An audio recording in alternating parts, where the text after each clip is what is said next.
أعوذ بالله السميع العليم من الشيطان الرجيم. بسم الله الرحمن الرحيم.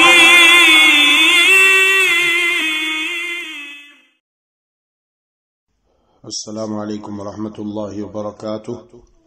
بسم الله الرحمن الرحيم. الحمد لله والصلاة والسلام على رسول الله وعلى آله وصحبه ومن والاه وبعد. سبحانك لا علم لنا إلا ما علمتنا إنك أنت العليم الحكيم. رب اشرح لي صدري ويسر لي أمري واحلل عقدة من لساني يفقه قولي. رب زدني علما رب زدني علما رب زدني علما.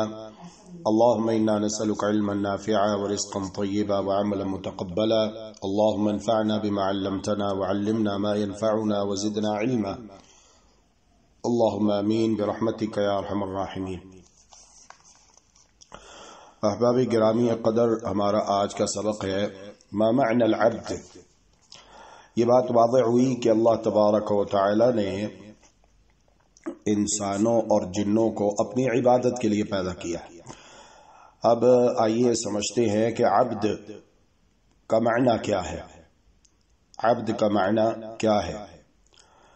العبد ان اريد به المعبد أي المذلل المسخر فهو بهذا المعنى شامل لجميع المخلوقات من العوالم العلوية والسفلية.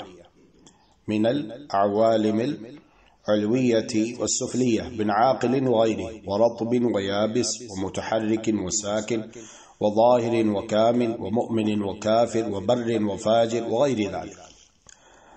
عبد کے دو معنی ہیں، یعنی ہم اسے اس طرح سے لیتے ہیں آسان انداز میں اور عام فہم انداز میں انشاءاللہ باذن اللہ عز و جل. بس آپ توجہ اور محبت کے ساتھ پڑھے سمجھے، انشاءاللہ بات سمجھ میں آئے گی. عبد کے دو معنی ہیں. عبد کے دو معنی ہیں. ایک معنی ہے تابع دار، ماتحت، پابند.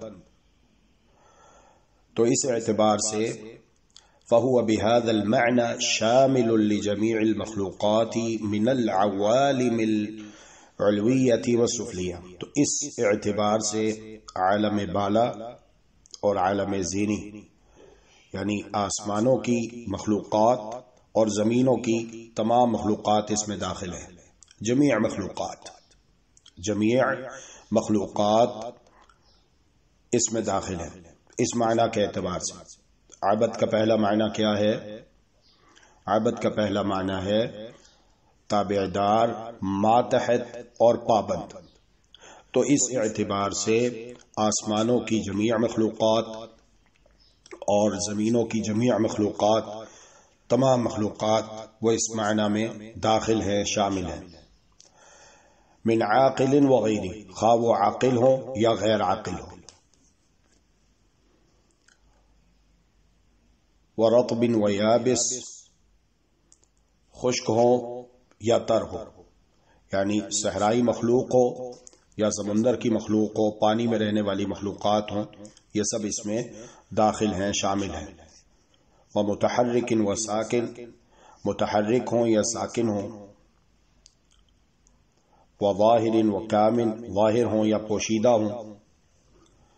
ومؤمن وکافر، مؤمن ہوں یا کافر ہوں. کیونکہ یہ سب مخلوق ہیں، پیدا کیے گئے ہیں، اور انہیں پیدا کرنے والا اللہ سبحانہ و تعالی ہے. انہیں پیدا کرنے والا اللہ سبحانہ و تعالی ہے. وبر وفاجر، خواہ نیک ہوں یا بد ہوں. وغیر ذالک. الکل مخلوق للہ عز وجل، مربوب اللہ، مسخر بتسخیرہ، مدبر بتدبیرہ. ولكل منها رسم يقف عليه وحد ينتهي إليه. كل يجري لأجل مسمى لا يتجاوزه مثقال ذرة. ذلك تقدير العزيز العليم.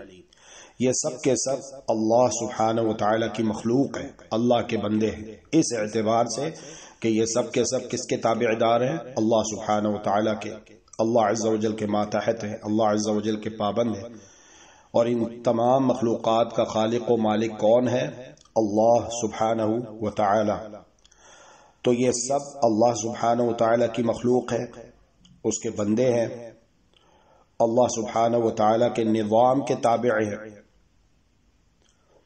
ان کا انتظام، ان کا انصرام، وہ سب اللہ سبحانہ و تعالی کے تابع ہیں، اور سب مخلوقات کی اللہ سبحانہ و تعالی نے الگ الگ مخصوص حد مقرر کی ہے جہاں پر وہ رک جاتی ہے، اس سے وہ تجاوز نہیں کر سکتی، اس سے وہ آگے نہیں نکل سکتی۔ وَلِكُلٍّ مِّنْهَا رَسْمٌ يَقِفُ عَلَيْهِ وَحَدٌّ يَنْتَهِي إِلَيْهِ كُلٌّ يَجْرِي لِأَجَلٍ مُّسَمًّى لَا يَتَجَاوَزُهُ مِثْقَالُ ذَرَّةٍ۔ سب مخلوقات اپنی مقررہ مدت تک حرکت و گردش کرتے ہیں اور اس سے ذرہ برابر تجاوز نہیں کر سکتے، ذرہ برابر اس سے تجاوز نہیں کر سکتے، اس سے آگے نہیں نکل سکتے۔ ہر ایک ایک حد اللہ تبارک و تعالی نے مقرر کر دی ہے۔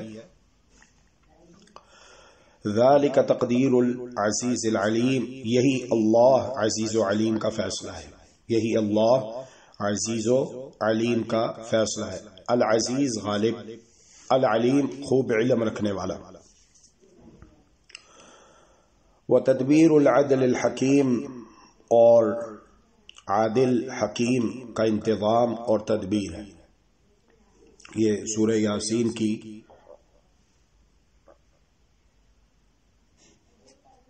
آیت ہے، ذالک تقدیر العزیز العلیم۔ سورۃ الانعام میں بھی ہے، یہ سورۃ الانعام میں بھی ہے اور سورہ یاسین میں بھی ہے۔ تو یہ پہلا معنی ہے عابد کا۔ دوسرا معنی وَإِنْ أُرِيدَ بِهِ الْعَابِدُ الْمُحِبُّ الْمُتَذَلِّلُ خص ذلك بالمؤمنين الذين هم عباده المكرمون وأولياؤه المتقون الذين لا خوف عليهم ولا هم يحزنون۔ دوسرا معنی ہے محب، محبت کرنے والے، عبادت گزار، عبادت کرنے والے، عبادت کرنے والے۔ تو جب عبد سے یہ معنی مراد لیا جائے گا تو یہاں پر ایک مخصوص طبقہ مراد ہوگا، اور وہ کون ہے؟ وہ ہے اہل ایمان، اولیاء کرام، متقی، پرہیزگار، جو اللہ کے مکرم بندے ہیں، جو اللہ کے مکرم بندے ہیں، وہ مراد ہوں گے۔ الذین لا خوف علیہم ولا هم يحزنون، جنہیں قیامت کے دن نہ کسی چیز کا خوف ہوگا اور نہ کوئی غم لاحق ہوگا، نہ کوئی غم لاحق ہوگا۔ اب آئیے ایک اور آسان انداز میں لغوی اعتبار سے اس کی تحلیل کرتے ہوئے عبد کا مفہوم سمجھ لیں۔ عبد کا معنی ہوتا ہے غلام۔ عبد کا معنی کیا ہوتا ہے؟ غلام۔ اور غلام وہی غلام ہوتا ہے جو اپنے آقا اور مالک کا ہر حکم بجا لائے، نہ دیکھے دن ہے نہ دیکھے رات ہے، عسر و یسر میں، آسانی میں، تنگی میں، دن میں، رات میں، جو بھی اس کا مالک، اس کا آقا اسے حکم دے وہ فوراً اسے بجا لائے، وہ ہوتا ہے غلام۔ تو اس اعتبار سے انسان کو چاہیے کہ وہ دنیا میں جب تک ہے اللہ سبحانہ و تعالی کا غلام بن کر رہے، اللہ سبحانہ و تعالی کا غلام بن کر رہے، کیونکہ اللہ سبحانہ و تعالی اس کا خالق ہے، اس کا مالک ہے۔ دنیا میں انسان خود سے نہیں آیا بلکہ اللہ سبحانہ و تعالی نے اسے پیدا کیا ہے۔ تو جب اللہ سبحانہ و تعالی نے اسے پیدا کیا ہے اور وہ دنیا میں خود سے نہیں آیا تو پھر وہ آزاد نہیں ہے، وہ آزاد نہیں ہے۔ جب دنیا میں آیا اللہ کے حکم سے، دنیا میں اسے لانے والا اللہ سبحانہ و تعالی اور دنیا سے لے جانے والا اللہ سبحانہ و تعالی ہے، تو پھر اسے چاہیے کہ وہ یہ جو اللہ رب العالمین نے اسے زندگی دی ہے، اسے اختیار دیا ہے، اسے تھوڑی سی آزادی دی ہے، مت وہ یہ سمجھے کہ میں آزاد ہوں، بلکہ وہ اللہ سبحانہ و تعالی کے حکم کی پابندی کرے۔ اللہ عز و جل کا حکم کیا ہے اسے جاننے کے لیے اللہ سبحانہ و تعالی کا مقدس کلام قرآن مجید فرقان حمید تدبر و تفکر کے ساتھ، غور و فکر کے ساتھ سمجھ کر پڑھنا یہ لازم اور ضروری ہے۔ یہ اللہ رب العالمین کی نازل کردہ آخری کتاب ہے، اللہ کا مقدس کلام ہے، جو اللہ رب العالمین نے خاتم النبیین، سرور کونین، رسول ثقلین، احمد مجتبی محمد مصطفیٰ صلی اللہ علیہ وآلہ وسلم کے قلب اطہر پر نازل کیا۔ تو قرآن اور حدیث، کتاب و سنت کا مطالعہ یہ بہت ضروری ہے، اس کا علم حاصل کرنا بہت ضروری ہے، کیونکہ اللہ ذوالجلال والاکرام نے اس کائنات کو عبث، بیکار، بے مقصد پیدا نہیں کیا، انسان اور جن کو بیکار، بے مقصد، عبث پیدا نہیں کیا، اپنی عبادت کے لیے پیدا کیا۔ اور اللہ کا بندہ وہی ہوتا ہے جو دنیا میں اپنے آپ کو آزاد نہ سمجھے، بلکہ سمجھے کہ میں پابند ہوں اللہ رب العالمین کی تعلیمات کا جو قرآن و حدیث میں دی گئی ہیں، میں پابند ہوں تعلیمات کا۔ خوش نصیب ہیں وہ لوگ جو دنیا میں رہتے ہوئے تعلیمات الہیہ کی پابندی کرتے ہیں اور ارشادات نبویہ کے مطابق زندگی بسر کرتے ہیں، ان پابندیوں کو قبول کرتے ہیں جو پابندیاں ان کے خالق و مالک اللہ ذوالجلال والاکرام نے دنیا میں ان پر لگائی ہیں۔ ان کے لیے دنیا میں بھی خوشخبریاں ہیں، آخرت میں بھی خوشخبریاں ہیں۔ اللہ تبارک و تعالی اپنی خاص رحمت سے ہمیں انہی میں شامل فرمائے، اللہم آمین برحمتک یا ارحم الراحمین۔ اور بد نصیب ہیں، بدبخت ہیں وہ لوگ، اللہ تعالی کہنے والے اور تمام سننے والوں میں سے کسی کو بھی ان میں سے نہ کرے۔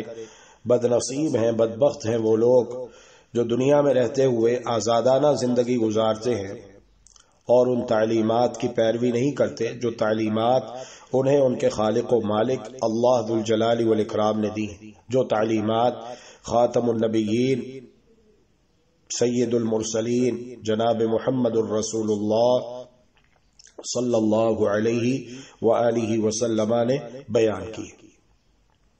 اللہ تبارک و تعالی ہمیں استقامت نصیب فرمائے، ثابت قدم رکھے اپنے دین پر۔ یا مقلب القلوب ثبت قلوبنا علی دینک۔ اور جو لوگ راہ راست سے، صراط مستقیم سے بھٹکے ہوئے ہیں، اللہ تبارک و تعالی ہمیں بھی ہدایت دے اور ہمارے ذریعے سے ان کو ہدایت دے، ہمیں ان کی ہدایت کا ذریعہ بنا دے۔ اللہ تبارک و تعالی انہیں گمراہی سے بچا کر صراط مستقیم پر لے آئے، صراط مستقیم پر گامزن فرما دے۔ ربنا آتنا فی الدنیا حسنہ وفی الآخرۃ حسنہ وقنا عذاب النار، وصلی اللہ وسلم علی نبینا محمد وعلی آلہ وصحبہ اجمعین۔ سبحان ربک رب العزۃ عما یصفون وسلام علی